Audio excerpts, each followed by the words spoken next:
All right. Tim. Benjamin. 79? 79? Very much could be. 78. Could be 78. 78. Technical Tuesdays. Yeah. Tech Tuesdays. Tuesdays with tech. Yeah. With you. With me. Big shout out to all the people out there on Power Tour. I've gotten literal dozens of messages this weekend of people getting prepped, doing stuff, this, that, and the other. Best of luck out there. It's hot. It's hot. Yep. In a truck. So drink a bunch of water. Yep. Very true. Hopefully, maybe next year. You'll be there next year. There's a good chance. There's a good chance. It's the plan. Hey, everyone. Welcome back to another episode of Tech Tuesday. My name is Ben. I'm Tim. And we are back answering questions for the people, like why we're not at Hot Rod Power Tour, which we wish we were. But, Tim, before we begin and jump into the questions, do you have any questions yourself? Any quibbles? Any tips? Maybe even fashion statement tips this morning before we jump in. No, nothing special. You know, all clothes can be work clothes if you try hard enough. So. That sounds like what my dad would say. It's true. I like to wear a $50 shirt and then wrangle a transmission out of the bottom of a car, apparently. Hey, whatever floats your goat. It's true. It's true. And I did say goat. All right, here we go. We're going to jump into the questions. We've got CitationMonkey. Yeah. Hey, guys. I'm actually a Chevy Citation guy. Go ahead. It's okay to laugh. No judgment. No. I have several Citations and the other 80s GM X-Body cars. The Deuces Wild and High Roller are my first Aces kit that I put on a 4.9L Caddy motor swapped into an 81 Buick Skylark. That is my daily driver. Good old budget Skylark. beater. I tried posting a link to the build thread, but seems to be getting blocked. Just trying to share pics and info. Going to jump into the Jackpot video series. Nice. That is the next kit I will use for the Turbo LS swap on the 83 Olds Omega. Thanks for the content, and really want to see the tuning manual. Cheers. Yeah. No, that tuning business, I should have pending editing, obviously. I have a plan for release that, like El Quico. Joshua, one of our e-commerce guys. Joshua. Me and him had a very 3 a.m. conversation last night about the definitions guide. You guys should be seeing that thing plop down on the site somewhere, and it's the literal definitions of everything in there. That's more important in my opinion, because it took a month to write, than the actual, oh, hey, do this to your table, do that to the table. It's more of a, this is information of all the settings and what they do in a very detailed manner, written in the finest of Tim English, which is here from some of the Facebook comments, difficult sometimes when they say it's a bad translation. Yeah, I talk different than most people. I get it. It's all good. I think you guys had a really great meeting about it. I think it was last week before Josh left. Yeah. So. No, it's just trying to push and make progress on that thing. It's been in development. It's a monster. Yeah. God, it's a monster. Yep. I mean, we've got it down to 43 pages. Yep. If you can imagine the scope of me giving a paragraph per thing. And that doesn't even encompass, like, the Royal Flush. I mean, there'll be a thing about the Royal Flush anything CDI box, but I've just got to make an adaptation to that. Yeah. Yeah. Awesome. A few extra things, that's all. Let's see, Robbie's Hobbies 93. Also, would you throw out there that LS is a small block chibi? LS is a small block chibi. Small block chibi. Really? That's what we classify it as? LS is, yeah. It's a LS. I know it's Chevy. Yeah, well, I didn't know it's you all call in it generations. So, like, the LS is, like, different than the previous generation, but it's still a small block Chevy.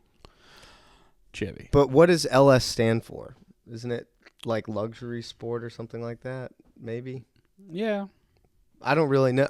I've looked it up multiple times, and nobody seems to have the exact answer. There is a thing I was reading from GM that I can't remember what it was because so many years ago.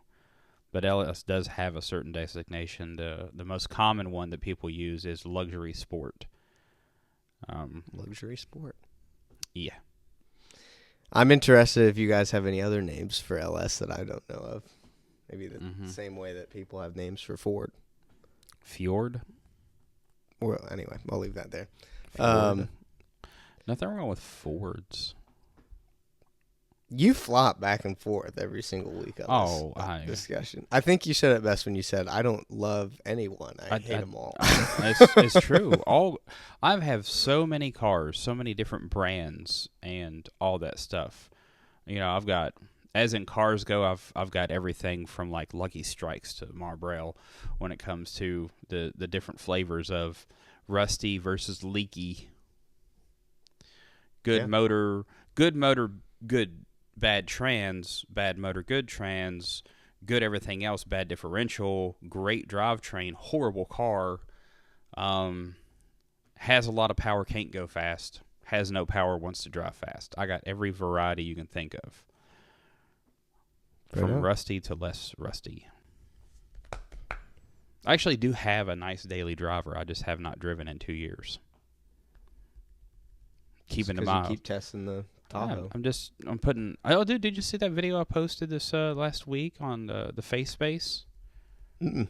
I was as I'm doing these tuning videos and whatnot, I actually took some like B-roll of in between the things because like I tested it going uphill, I tested it going downhill, I tested it slow in traffic, I tested it on mountain roads, I've tested it in every configuration over a 600-mile stretch, and that's the tune. I thought you were working on your 1 ton. Oh, the 1 ton's a whole different thing. That's other. Those are other projects. That's other stuff. Okay. Sammy Ravage, thank you. I hope you implement keeping the fans with key on. I really like that. Yep. But nothing that cool down lap can't help till then. Oh, yeah.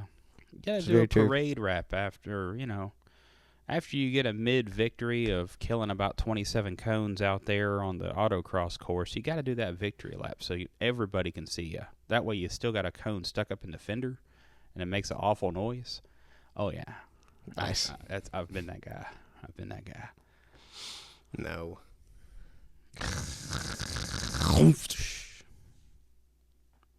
Or I would be that guy. Or you do a funny thing where you slide a bit and take out one of the cones and it gets wedged up on top of your exhaust and then melts. And then you owe the event coordinator money for a cone because they will make you pay, apparently. Fair enough. I usually say some spicy stuff. You get the next one. TIMEWARP-Racing. What's up, Ted? Here's a thought.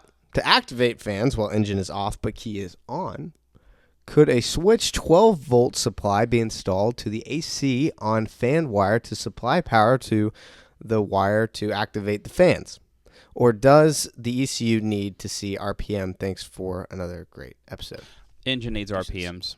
Yeah. It's actually a fail-safe in there for in case anything weird happens and the fans magically come on. I've had other aftermarket systems where you're 10 o'clock in the garage, cleaning out the fridge, and all of a sudden your fans go high and live at 1:30 in the morning, and you're like, what is going on here? And you found an internal thing. We kind of use it as a fail-safe, but that's offering people the parameters to be able to adjust for that to where, like, if you want to do that, you can. If you just want to leave it alone and let it like it is, you're good to go there too. So that's what I'm going to be pitching and pushing for is that configuration of if they want to do that, they can. Stuff. Word. It's, yeah. BuckBuilds. BuckBuilds.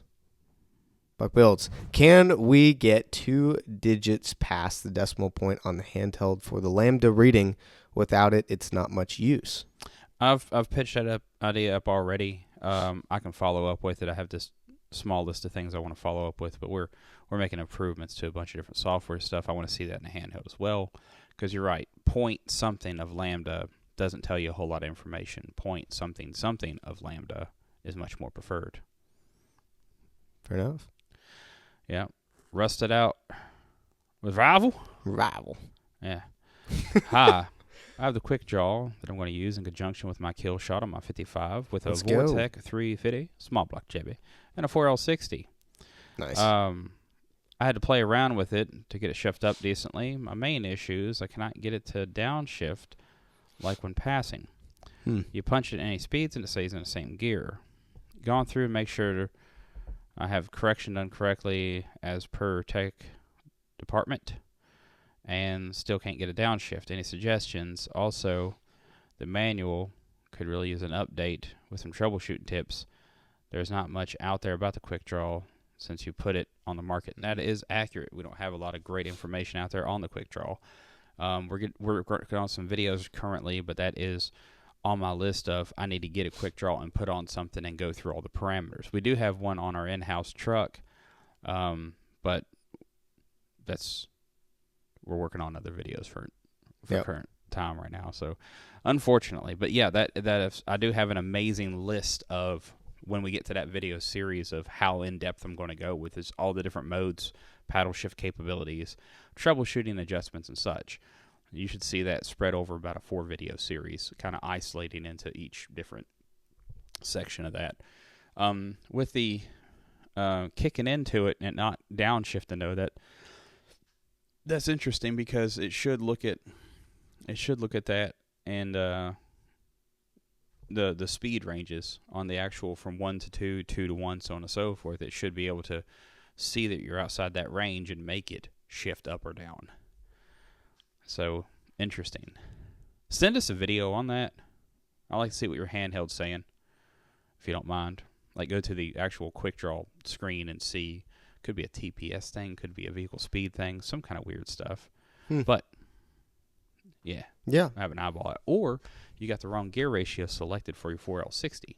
It should be a 163 second gear. That can affect a lot of really interesting things. That's true.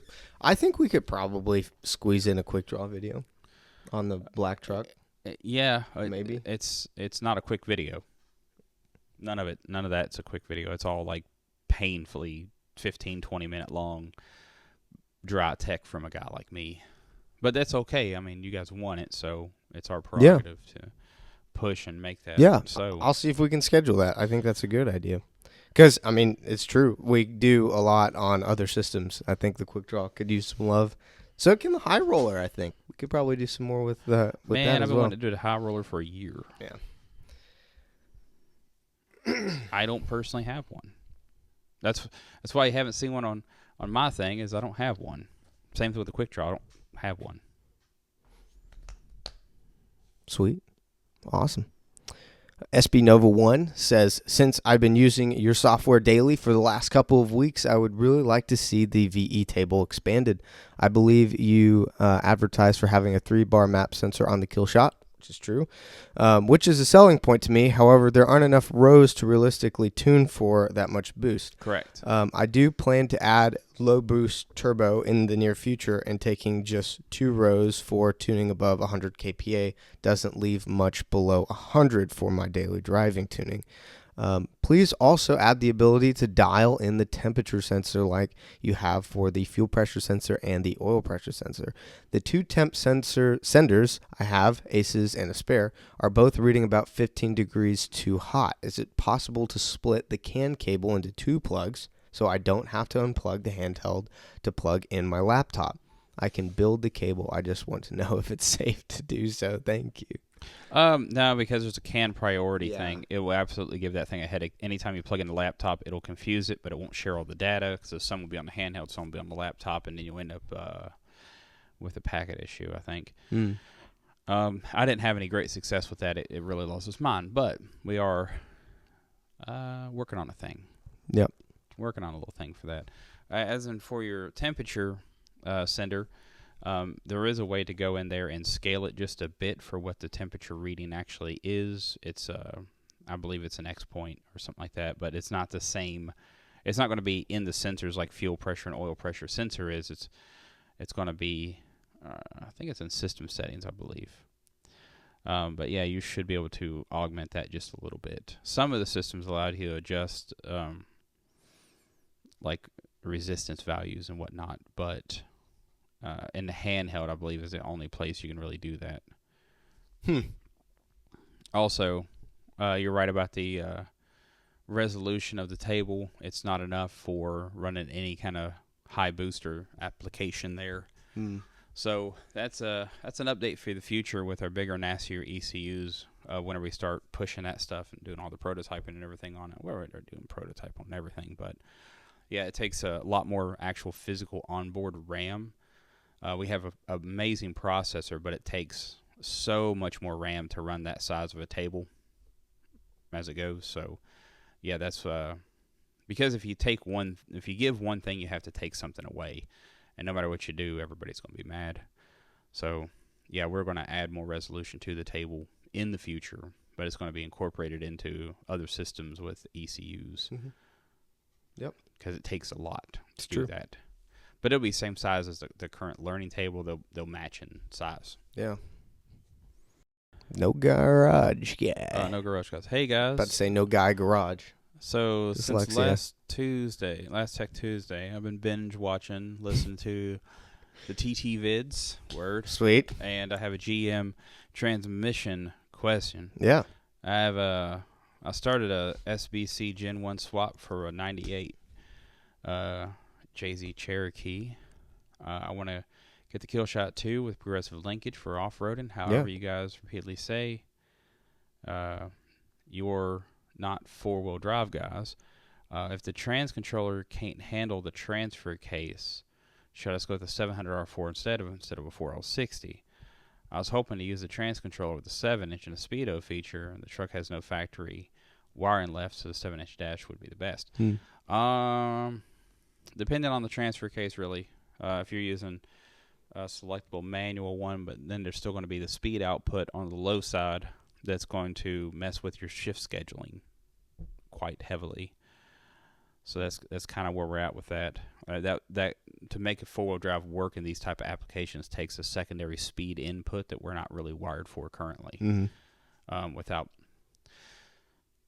doing some extra stuff. But that is something that's in my concern list because I do have a 4L60 with an automatic transfer case.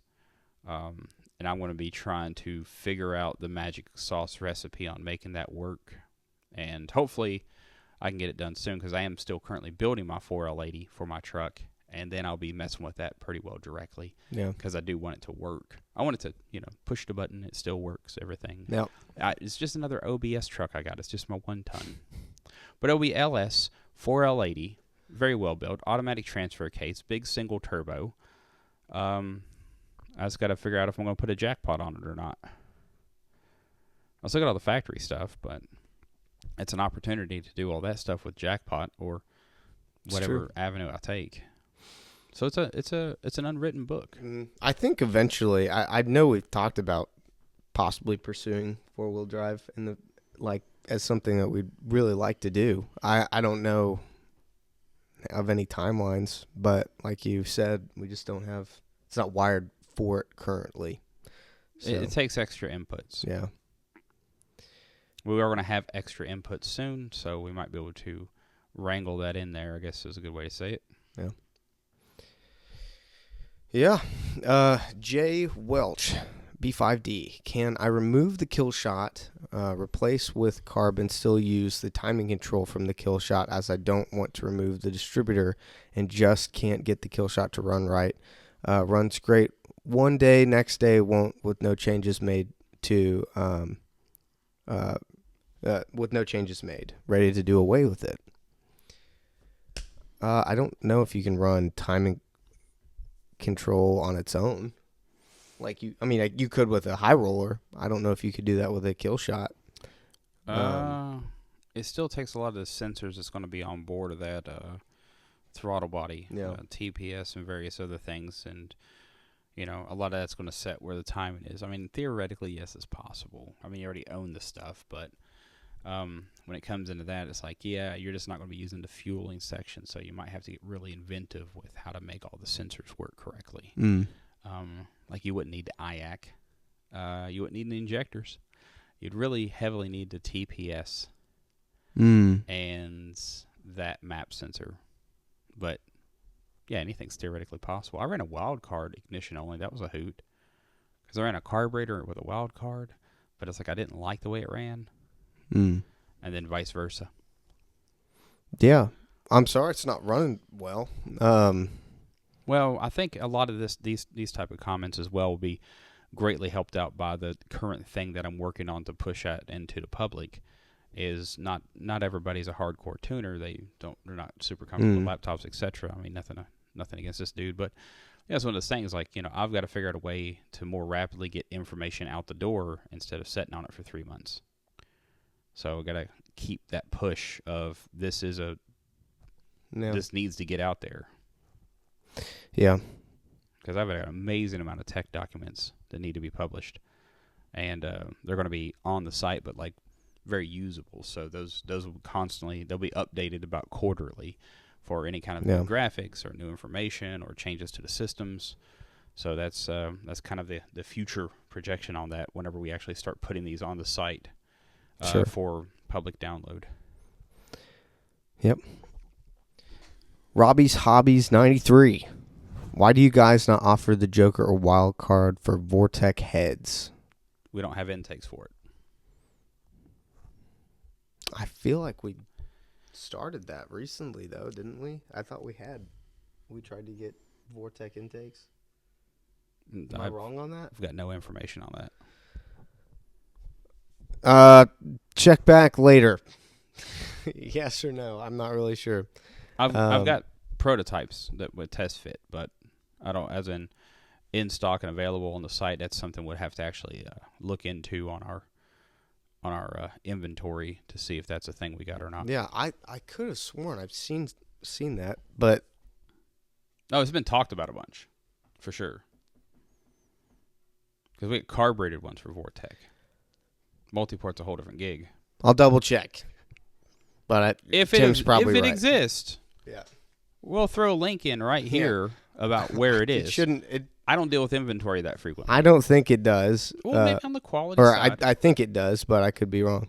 It's actually interesting. We do these quality spot checks. So, like, TJ, which you guys have seen on videos before, what he'll do is when he runs out of stuff to do, he makes stuff to do. So what he'll do is he'll put in an order request from our warehouse to do a random quantity check of certain items to make sure it has hardware and there's no flaws and there's no weird stuff that goes on.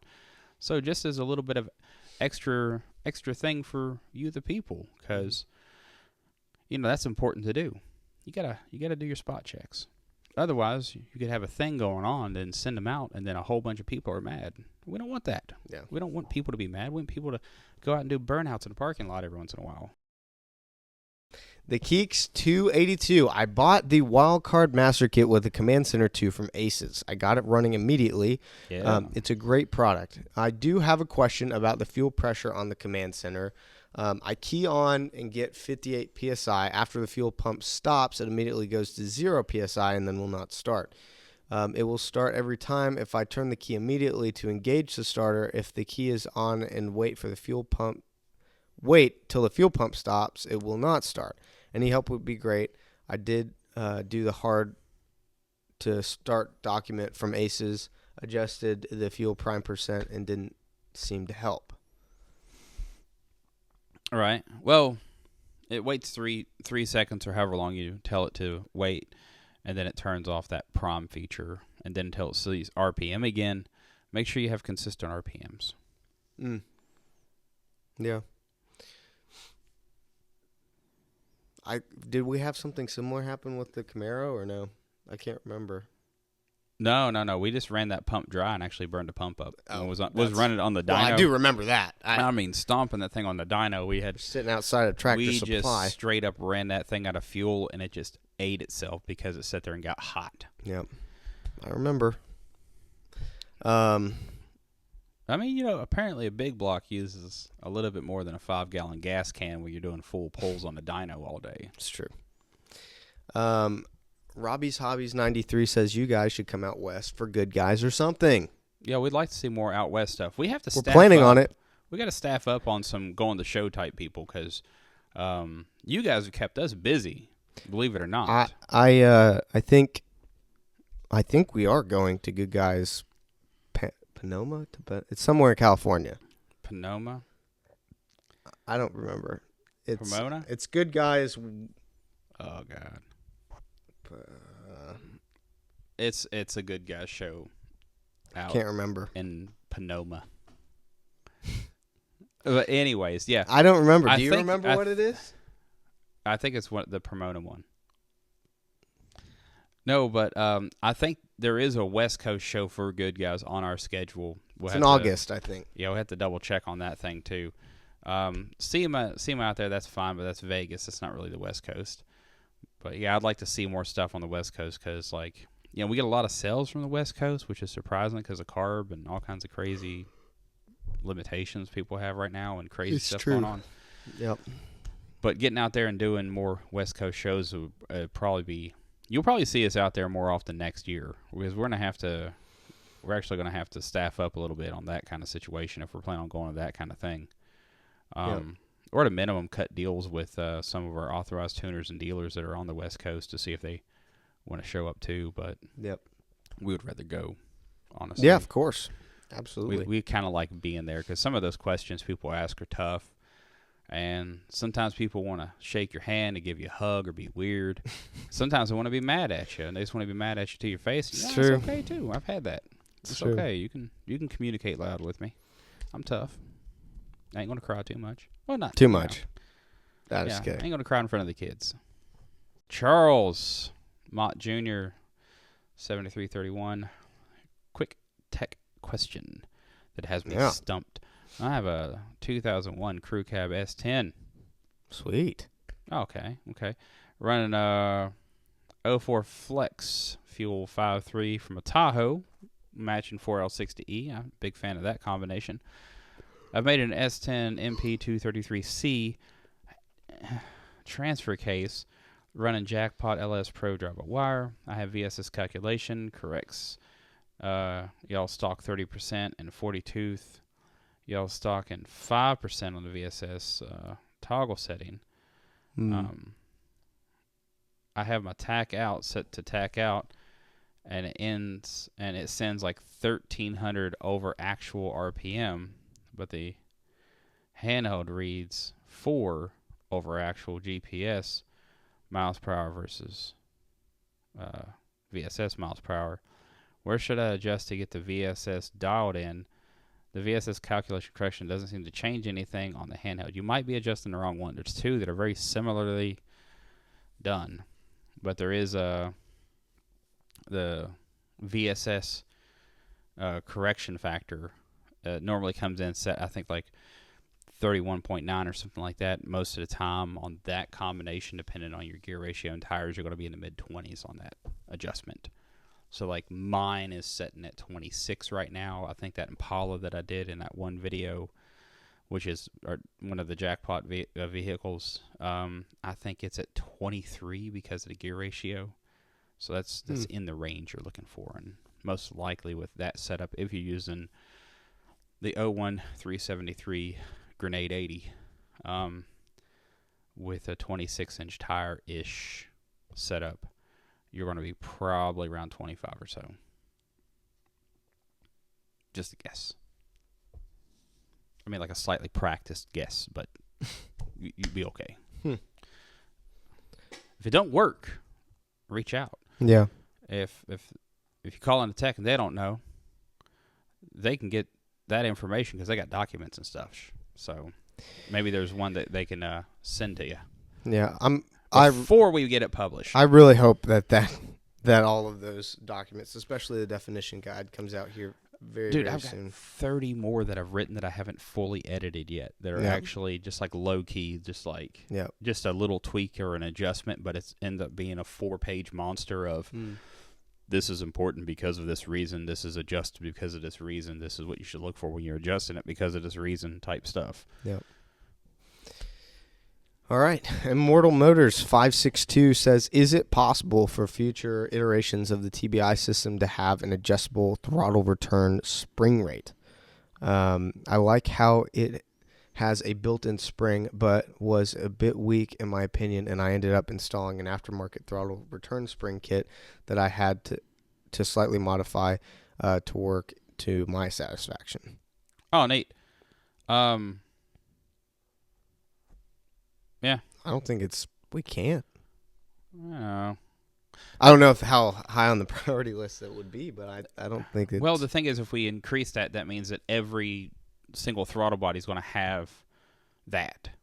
That's fair. And that's not going to be nice for a lot of people. Some people, depending on your linkage and your throttle pedal geometry and everything, will be fine for. Some will not be so fine for.